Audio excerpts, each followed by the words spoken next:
32వ వచనం చదువుకుంటాం.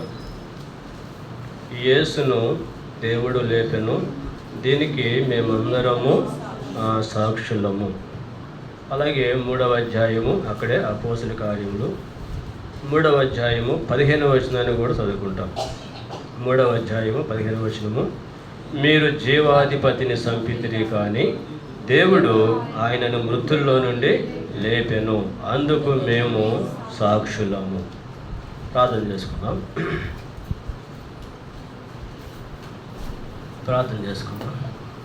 ప్రేమగల తండ్రి, కృపగలిగిన మా దేవ, నీ పరిశుద్ధమైన ఘనమైన పాదాలకు వందనాలు. మీరు ఎంతైనా నమ్మదైన దేవుడివి, మా జీవితాల్లో చాలని దేవుడివి. అందుకని నిన్ను స్తుతిస్తూ ఉన్నాము. లోకంలో తండ్రి పాపులము, అపరాధులము, నిన్ను సమీపించడానికి ఎలాంటి అర్హత యోగ్యత కూడా లేని వారము. అయినప్పుడు కూడా తండ్రి, నీ ప్రియ కుమారుడు మా రక్షకుడైన యేసుక్రీస్తు యొక్క శిలువ మరణ భూస్థాపన పునరుద్ధానముల ద్వారా మాకు ఇచ్చినటువంటి గొప్ప రక్షణకై స్తుతిస్తూ ఉన్నాము. ఇలాగ నీ పాద సాన్నిధ్యానికి రాగలటానికి కూడా మీరు చూపుతున్న కృపకై స్తోత్రాలు. మీరు ఇచ్చిన యొక్క పునరుద్ధాన దినాన్ని బట్టి కూడా మీకే స్తోత్రాలు. మా తండ్రి, ఇంతవరకు పాటల ద్వారా మీ నామాన్ని గణపరచడానికి, మీ నామాన్ని మహింపరచడానికి మీరు ఎంతో సహాయం చేశారు. మీరు చూపిన కృపంతటికై స్తుతిస్తూ ఉన్నాము తండ్రి. చదవబడినటువంటి లేఖనాలను కూడా మీరే దీవించండి. చేరువచ్చిన మా అందరితో కూడా మీరే మాట్లాడమని ప్రార్థన చేస్తూ ఉన్నాం. నిలబడే మీ దాసుడను, అల్పుడను, బలహీనను, నిమిత్తం మాత్రును తండ్రి, ఇంటికి లేని వాడను జ్ఞాపం చేసుకోండి. మీ యొక్క అమూల్యమైన రక్తాన్ని మరోసారి నా మీద ప్రోక్షించుకుంటుండగా కడగండి, దాన్ని పవిత్రపరచండి, ప్రతిష్ఠించండి, నీ ఆత్మతో నింపండి, అభిషేకించండి. చేరువచ్చిన మా అందరితో కూడా మీ మాటలను బయలుపరచండి. నా నోట నీ మాటలు ఉంచండి, మీ లేఖనాలు ఉంచండి. మీ నామానికి మహిమ తెచ్చుకునమని ఘనత, మహిమ, ప్రభావములు మీకే ఆరోపించుకుంటూ ప్రతి విధమైన సాతాను కార్యాలను మరోసారి యేసు నామములను బంధిస్తూ మా కొరకై దీవించమని మా రక్షకుడైన యేసుక్రీస్తు వారి నామములో ప్రార్థించి స్తుతించి వేడుకుంటున్నాము తండ్రి. ఆమేన్.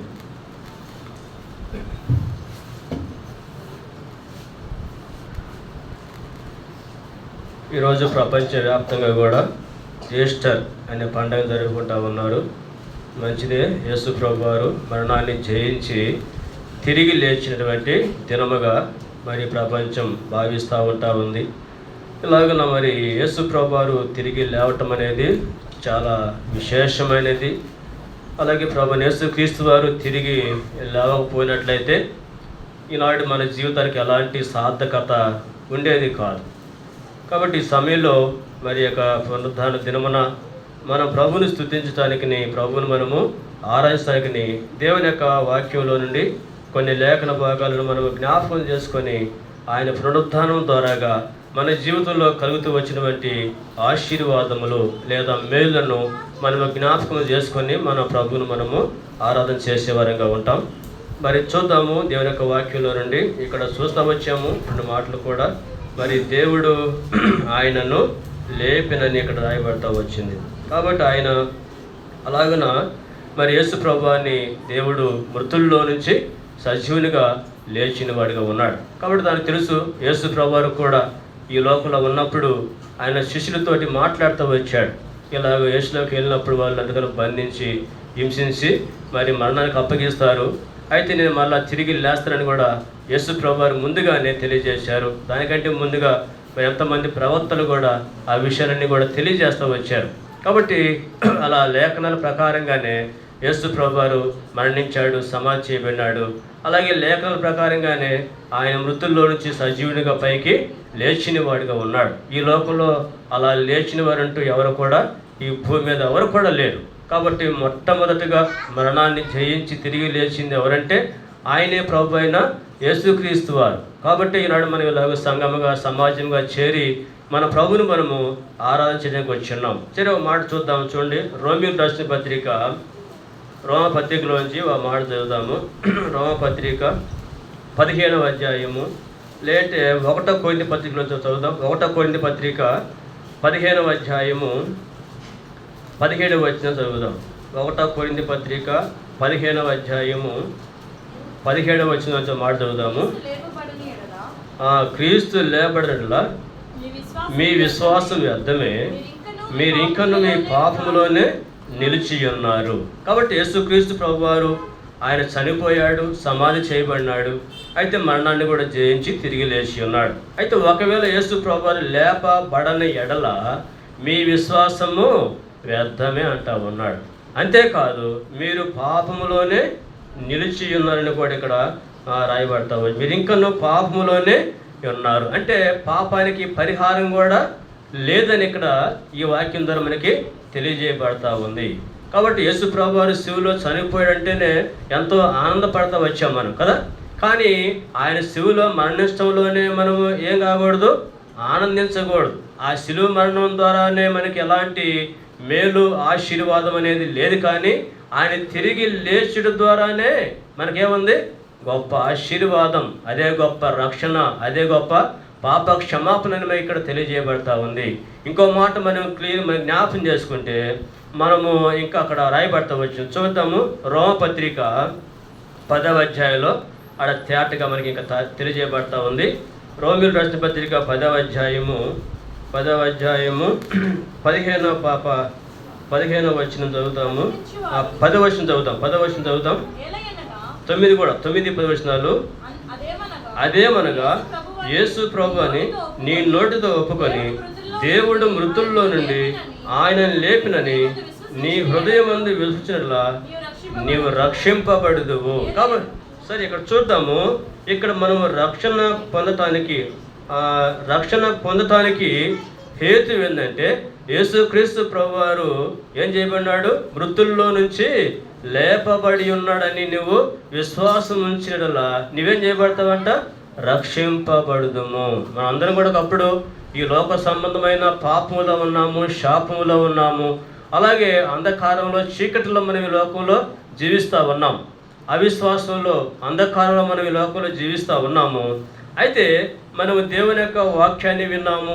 అలాగే యేసుక్రీస్తు ప్రభువారిని దేవుడు మృతుల్లో నుంచి లేపాడని మనము విని విశ్వాసం ఉంచాము.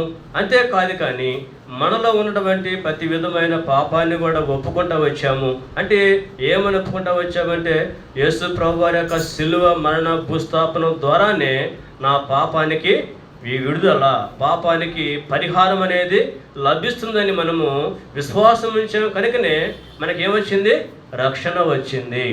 అలాగే చేశాడు. మనకు తెలుసు కదా, యోహాను రాసిన మొదటి పత్రిక 4వ అధ్యాయం 10వ వచనం చూస్తే అక్కడ రాయబట్టి వచ్చిన మాటను మనం జ్ఞాపం చేసుకుంటే చూడండి. 1వ యోహాను పత్రిక 4వ అధ్యాయము 10వ వచనాన్ని మనం చూస్తే ఆ రాయబడతా ఉంది ఏ విధంగా ప్రభువైన యేసుక్రీస్తు వారి లోకానికి పంపబడతా వచ్చాడో. మనము దేవుని ప్రేమించితిమని కాదు, తానే మనల్ని ప్రేమించి మన పాపులకు ప్రాయశ్చిత్తమేంటకు తన కుమారుని పంపెను, ఇందులో ప్రేమ ఉన్నది. కాబట్టి ప్రభువైన యేసుక్రీస్తు వారు ఈ లోకానికి తండ్రి ద్వారా పంపించబడతా వచ్చాడు. ఎందుకు పంపించాడంటే దేవుడు మనల్ని ప్రేమించాడు కనుకనే పంపించాడు. ఎందుకు ప్రేమించాడు, మనం పాపంలో ఉన్నాం కనుక, మనకి పాపానికి పరిహారం లేదు కనుక, అట్టి పాపం నుంచి మనకి విడుదల కావాలని చెప్పేసి మరి దేవుడు తన కుమారుని లోకానికి పంపించాడు. ఆ ప్రభువైన యేసుక్రీస్తు వారు కలువరి శిలువలో ఏం చేశాడు, రక్తాన్ని చిందించి ప్రాణం పెట్టి మరణాన్ని జయించి తిరిగి లేచాడు. ఆయన లేచడం ద్వారానే మన పాపానికి ఏమొచ్చింది, పరిహారం అనేది కలుగుతూ వచ్చింది. కనుకనే ఈనాడు మనం ప్రభు చెంతకు రాగలుగుతూ ఉన్నాము, ప్రభుని మనము ఆరాధించే వారంగా ఉంటా ఉన్నాం. కాబట్టి ఆయన యొక్క పునరుద్ధానము మన జీవితంలో ఏం కలుగు చేసిందంటే రక్షణ కలుగు చేసింది.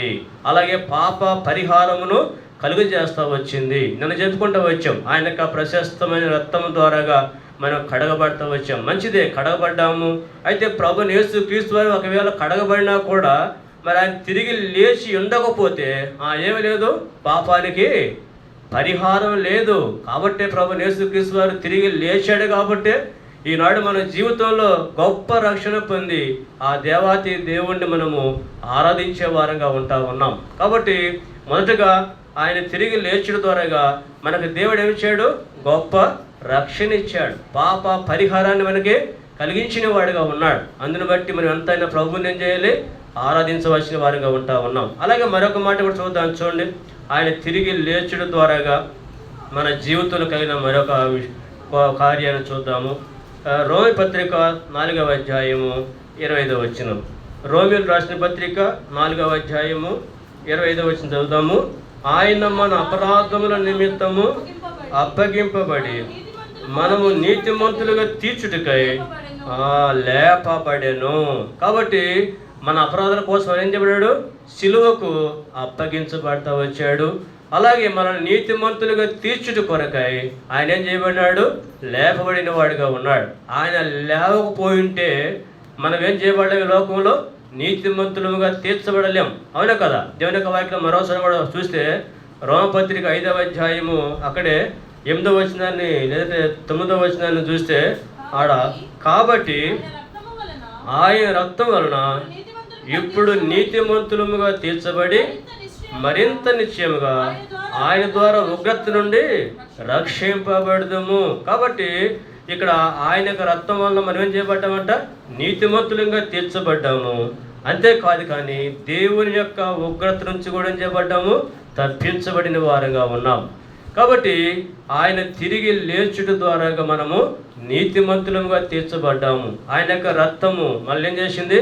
కడిగింది. మన మీదకు వచ్చే ఆ శిక్ష అంతటి నుంచి కూడా ఏం చేసింది?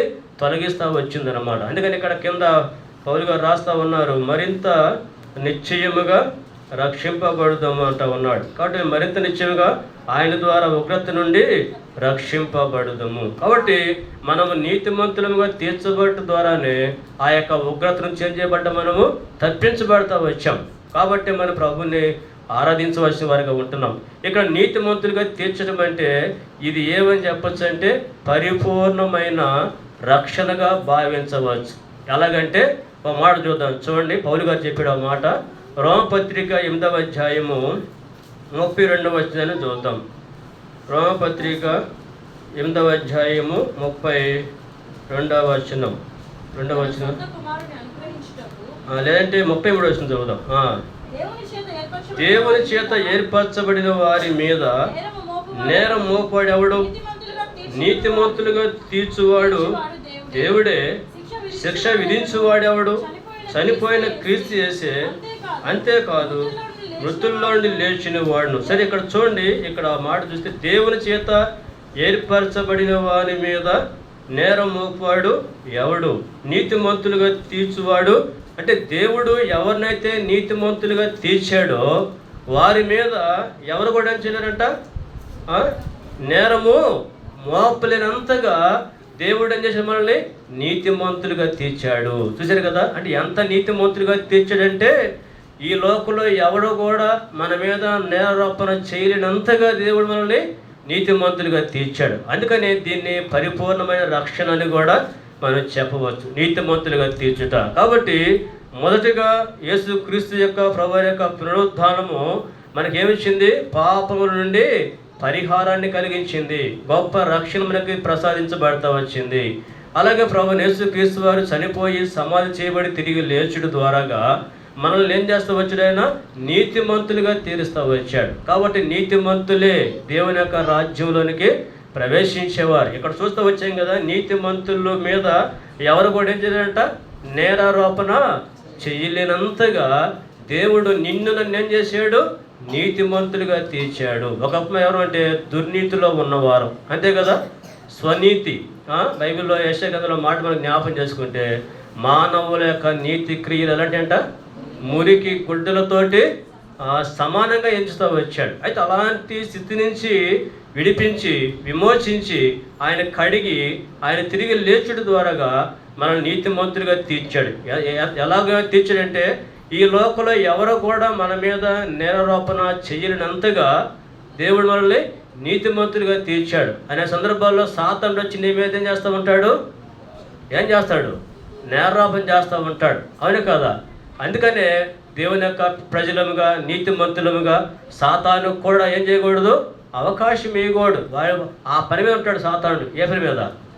ఎక్కడ దేవుని బిడ్డలో చిన్న నేరం చేస్తారా, చిన్న అపరాధం చేస్తారా, దీన్ని బట్టి నేను తండ్రికి వెళ్ళి ఏం చేయొచ్చు? నేరారోపణ చేయొచ్చు అని చెప్పేసి అలా ఎదురు చూస్తూ ఉంటాడు. కానీ మన జీవితంలో సాతానికి ఏం చేయకూడదు? అవకాశం ఇవ్వకుండా ప్రభువుని అలా నేరారోపణ చేస్తామంటే తండ్రికి ఎలా ఉంటుంది మన విషయంలో? చూడు, నా బిడ్డను నేనేం చేశాను? నీతిమంతులుగా తీర్చాను, నీతిమంతునిగా తీర్చాను. కానీ ఇంకా సాతానుడు ఏం చేస్తున్నాడు? నేరారోపణ చేస్తున్నాడు. అంటే మన అవకాశం ఇచ్చుడు అంతా కూడా. కాబట్టి మనం ఈ లోకంలో రక్షించబడినాము, అలాగే మరి నీతిమంతులుగా తీర్చబడతా వచ్చాము. అలాగే నీతిమంతులు కానీ లోకంలో ఏం చేయాలా? కొనసాగే వారంగా ఉండాలి. కాబట్టి ఇక్కడ మనం చూస్తూ వచ్చాము, ఆయన యొక్క పునరుద్ధానము ఏం చేస్తూ వచ్చిందంటే రక్షణ ఇచ్చింది. అలాగే నీతిమంతులుగా మనల్ని తీరుస్తూ వచ్చింది. అలాగే మనం చూస్తే దేవుని యొక్క వాక్యంలో మరొక మాట చూడండి, ప్రకటన గ్రంథంలో నుంచి మనం చూస్తే ప్రకటన గ్రంథం 1వ అధ్యాయము 18వ వచనంలో నుంచి ఒక మాట జ్ఞాపం చేసుకుందాము. నేను మొదటి వాడను, కడపటి వాడను, జీవించు వాడను, మృతుడనైతిని కానీ ఇదిగో యుగ యుగములు నేను సజీవుడనై ఉన్నాను.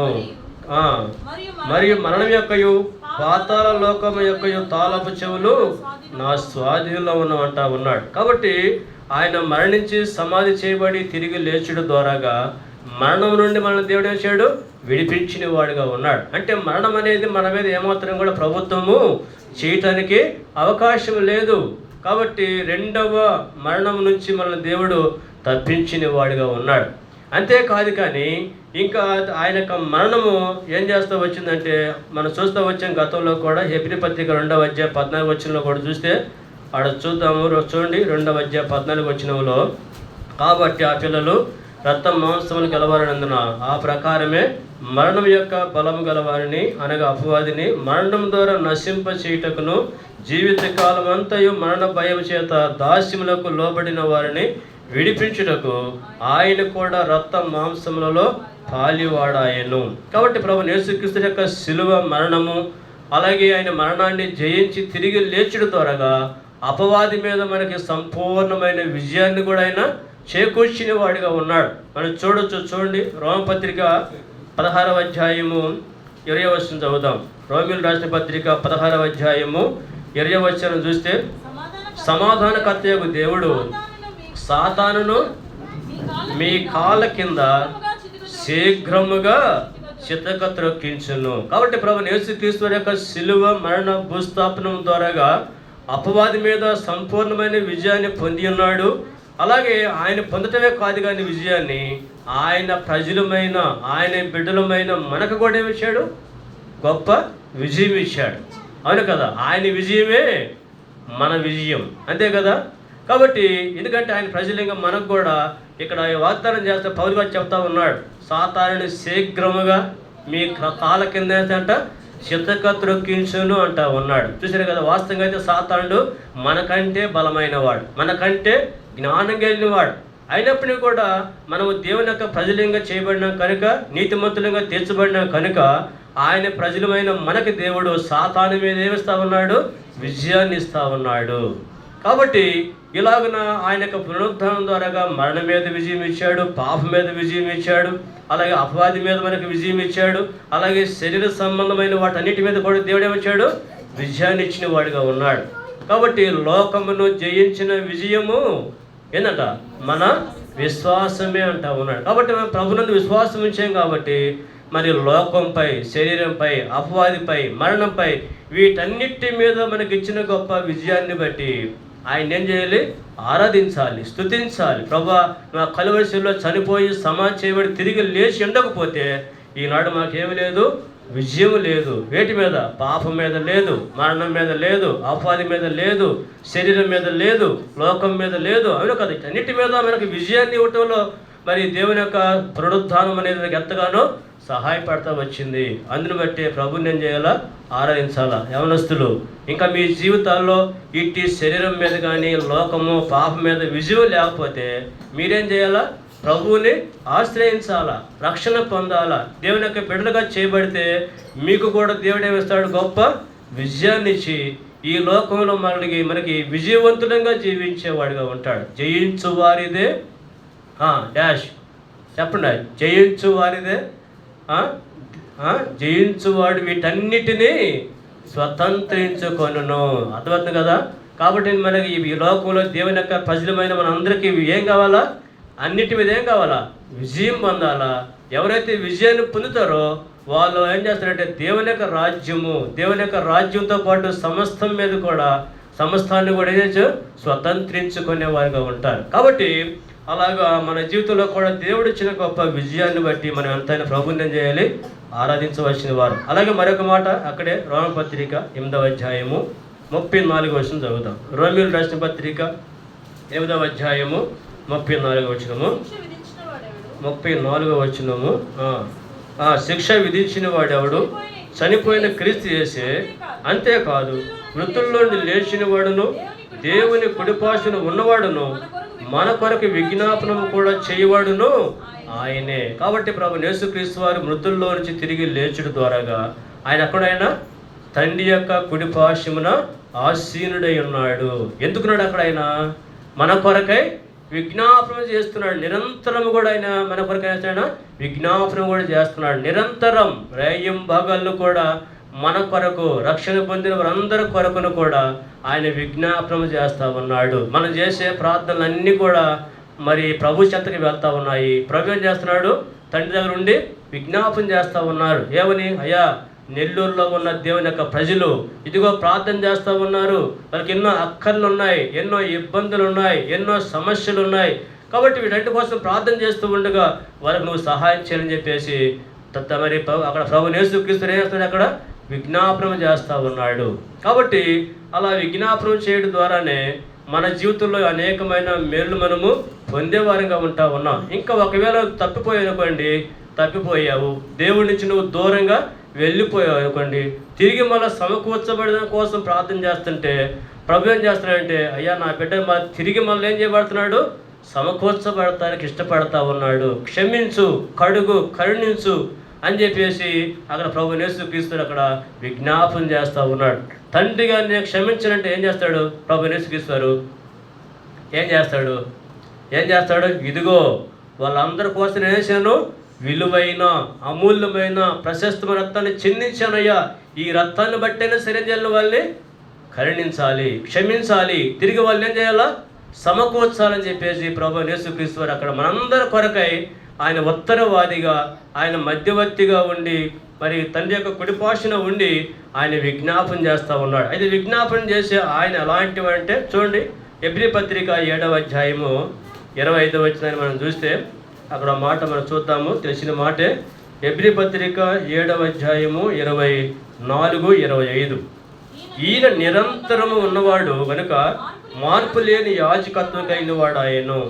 ఈయన తన ద్వారా దేవుని యొద్దకు వచ్చి వారి పక్షమున విజ్ఞాపనం చేయటకు నిరంతరము జీవించుడు కనుక వారిని సంపూర్ణంగా రక్షించుటకు, అది ఈయన సంపూర్ణంగా రక్షించడానికి ఈయన శక్తిమంతుడు. ఎవరైతే ప్రభు చెంతకు వెళ్తున్నారో, ఏ ఉద్దేశంతో ప్రభు చెంతకు వెళ్తా ఉన్నారో వాళ్ళని సంపూర్ణంగా రక్షించేవాడు ఆయన. ఆయన ధరకి వెళ్ళిన వారు ఎవరు కూడా రక్షించబడడం అంటే అన్ని ఏదైతే ప్రభుని అడుగుతున్నావో అవన్నీ కూడా దేవుడు నీ జీవితంలో నెరవేర్చేవాడుగా ఉంటా ఉన్నాడు. కాబట్టి ఇక్కడ ప్రభు యేసుక్రీస్తు వారు తిరిగి లేచడం ద్వారాగా ఆయన తండ్రి దగ్గర కూర్చుండి మన కొరకై, వీరి కోసమైనా మన కొరకై నిరంతరం కూడా ఆయన విజ్ఞాపన చేస్తూ ఉన్నాడు. అంతేకాదు ఆయన సంపూర్ణంగా రక్షించేవాడు. నువ్వు దేనికోసం మొరపెడుతున్నావో అది నీ జీవితంలో సంపూర్ణంగా దేవుడు నెరవేర్చేవాడు. ఎందుకని మన పక్షంగా మన ప్రభు అక్కడ విజ్ఞాపన చేస్తున్నాడు. కాబట్టి మనము సంపూర్ణంగా ఏం చేయబడతా ఉన్నాము? రక్షించబడతా ఉన్నాం. అంటే మన అక్కర్లన్నీ కూడా తీర్చబడతా ఉన్నాయి. మనం ఏమాత్రం కూడా సిగ్గుపడకుండా, మనం ఏమాత్రం కూడా చింతపడకుండా మనకి ప్రభు మనకి సహాయం చేసేవాడిగా ఉంటా ఉన్నాడు. కాబట్టి ఆయన యొక్క మరణ, భూస్థాపన, పునరుద్ధానముల ద్వారాగా మనం ఏం చేయబడినాము? పాపముల నుండి రక్షించబడిన వారంగా ఉన్నాము. అలాగే మనము నీతిమంతులుగా తీర్చబడిన వారంగా ఉంటా ఉన్నాము. అలాగే ఆయన యొక్క పునరుద్ధానము మనకేమిచ్చింది? విజయాన్ని చేకూర్చింది. దేని మీద విజయం వచ్చింది? పాపము, అలాగే మరణము, లోకము, శరీరము, ఇంకా అపవాది మీద కూడా మనకి ఏమిచ్చాడు? దేవుడు గొప్ప విజయాన్ని ఇచ్చాడు. అందుని బట్టి ప్రభువుని మనము స్తుతించాలి. ఆయన తిరిగి లేచుట ద్వారాగా మన పక్షంగా తండ్రి దగ్గర కూర్చుండి ఆయన విజ్ఞాపనం కూడా చేస్తూ ఉన్నాడు, నిరంతరం చేస్తున్నాడు. అయితే సంపూర్ణంగా రక్షించేవాడుగా ఉంటా ఉన్నాడు. కాబట్టి మనము ప్రభుని ఆరాధించాలి. ప్రభా, నువ్వు కానీ మా పక్షంగా తండ్రి దగ్గర లేకపోతే మేము ఏనాడో ఏమైపోయినవి లయమైపోయిండే వాళ్ళవి, అవునే కాదా? నిరంతరం అయితే మన పక్షంగా ప్రభు అక్కడ విజ్ఞాపనం చేస్తూ ఉన్నాడు. అలాగే చివరిగా మరొక మాట మనం జ్ఞాపం చేసుకుందాము. చూడండి, ఆయన తిరిగి లేచుడు ద్వారాగా 2వ కొరింథీ పత్రిక 1వ కొరింథీ పత్రికలోంచి మాట చదువుతాం. లేంటే చూద్దాము. పేతురు రాసిన మొదటి పత్రికలో నుంచి 1వ అధ్యాయము 3వ వచనం చదువుదాం. పేతురు రాసినటువంటి మొదటి పత్రిక 1:3. మన ప్రభువు యేసుక్రీస్తు తండ్రి అయిన దేవుడు స్తుతింపడును గాక. మృతుల్లో నుండి యేసుక్రీస్తు తిరిగి లేచుట వలన జీవంతో కూడిన నిరీక్షణ మనకు కలుగునట్లు, అనగా అక్షయమైనది నిర్మలమైనది వాడబాదునైన స్వాస్థ్యం మనకు కలిగినట్లును ఆయన తన విశేష కనికరం చొప్పున మనల్ని మరలా జన్మింప చేశాను. కాబట్టి ఇక్కడ ప్రభు యేసుక్రీస్తు వారి మృతుల్లో నుంచి లేచుడు ద్వారాగా మనకేమిచ్చాడు? దేవుడు జీవంతో కూడిన నిరీక్షణ ఇచ్చాడు. కాబట్టి ఈనాడు మన హృదయంలో ఏముంది? నిరీక్షణ ఉంది. ఈనాడు అన్ని జనులు, లేదంటే గొప్ప గొప్ప ధనవంతులు కావచ్చు, జ్ఞానవంతులు కావచ్చు, అధికారులు కావచ్చు, ఎవరికి లేని ఈ నిరీక్షణ మనకిచ్చాడు దేవుడు. అవును కదా? రక్షించబడిన వారంగా, నీతిమంతులుగా తీర్చబడిన వారముగా, ఆయన యొక్క ప్రజలుగా చేయబడిన వారంగా మనకి జీవంతో కూడినటువంటి నిరీక్షణ ఈనాడు మనకి దేవుడు ప్రసాదించిన వాడిగా ఉన్నాడు. ఒక ఐఏఎస్ ఆఫీసర్ వెళ్ళి ఏంటి రక్షణ లేని ఒక ఐఏఎస్ ఆఫీసర్ని వెళ్ళి అయ్యా చనిపోతే నీ స్థితి ఏందని అడిగితే ఏమైనా సమాధానం చెబుతాడా? ఒక మంత్రి కావచ్చు, ఒక పిఎంఏ కావచ్చు, లేదా అమెరికా ప్రెసిడెంటే కావచ్చు, కానీ ఇలాంటి గొప్ప గొప్ప వారిని కలిసి నువ్వు చనిపోతే నీ యొక్క తర్వాత నీ యొక్క భవిష్యత్తు ఏంటి అని అడిగితే వాళ్ళ దగ్గర ఏమీ లేదు, సమాధానం లేదు. కానీ రక్షించబడిన వారికి చదువు లేకపోయినా, ఈ లోకంలో ఎలాంటి స్థితిగతులు వారికి అయిన వారిని సరే కూడా మనకేమిచ్చాడు దేవుడు? గొప్ప నిరీక్షణ ఇచ్చాడు. కాబట్టి ఈ యొక్క సూపర్ నిరీక్షణ ఇచ్చే కాదు, కానీ మన కొరకు దేవుడు సిద్ధపరిచిన రాజ్యం ఎలాంటిదంటే అది చూడండి. అక్కడ ఎలాంటి రాజ్యం అది? అక్షయమైనది నిర్మలమైనది వాడబాదునైన స్వాస్థ్యం మనకు అన్నట్లు. కాబట్టి మనకి ఇచ్చే రాజ్యం అంట అక్షయమైనది, నిర్మలమైనది, వాడబారది. ఇలాంటి శ్రేష్టమైన రాజ్యాన్ని మనకు దేవుడు ఇవ్వబోతా ఉన్నాడు. యవనస్తులారా, మీకు కూడా అలాంటి గొప్ప దేవుని యొక్క రాజ్యం కావాలంటే ఖచ్చితంగా ప్రభు అయిన యేసుక్రీస్తుని ఏం చేయాలో? విశ్వాసం ఉంచి రక్షణ పొంది, మరి మనలో ఉన్న ప్రతి విధమైన పాపాన్ని ఒప్పుకొని వాటిని విడిచిపెట్టి దేవుని యొక్క ప్రజలుగా చేయబడాలి. ఇది చాలా అవసరమైనది. కాబట్టి అలాంటి అనుభవంలోకి వచ్చిన వారికి గొప్ప నిరీక్షణ ఉంది. అలాగే దేవుని యొక్క రాజ్యం కూడా మనకు ఉంటా ఉందన్నమాట. చూద్దాం మరొక మాట కూడా చూడండి. 1వ కొరింథీ పత్రికలో రాయబడిన మాట, 1వ కొరింథీ పత్రిక. ఎందుకంటే ప్రభువు యేసుక్రీస్తు వారు ఈ లోకంలో ఉన్నప్పుడు చనిపోయి సమాధి చేయబడి తిరిగి లేచాడు. మొట్టమొదటగా మరణాన్ని జయించి తిరిగి లేచింది ఎవరు ఈ లోకంలో? ప్రభు అయిన యేసుక్రీస్తు వారే. కాబట్టి చూడండి 15వ అధ్యాయము 1వ కొరింథీ 21వ వచనం చూద్దాము, లేదా 20 నుంచి చూద్దాం. ఇప్పుడైతే నిద్రించిన వాళ్ళు ప్రథమ ఫలముగా క్రీస్తు మృతుల్లో నుండి లేపబడి ఉన్నాడు. మనుష్యుని ద్వారా మరణం వచ్చిన కనుక మనుషుని ద్వారానే మృతుల పునరుద్ధానమును కలిగెను. ఆదామునందు అందరూ ఎలాగ మృతిపోతున్నారో అలాగనే క్రీస్తునందు అందరూ బ్రతికింపబడుదురు. చూసారు కదా? క్రీస్తునందు అందరూ ఏం చేయబడతారంట? బ్రతికింపబడతారు. ప్రతి వాడును తన వరుసలోనే బ్రతికింపబడుదురు. ప్రథమ ఫలము క్రీస్తు. తర్వాత క్రీస్తు వచ్చినప్పుడు ఆయన వారు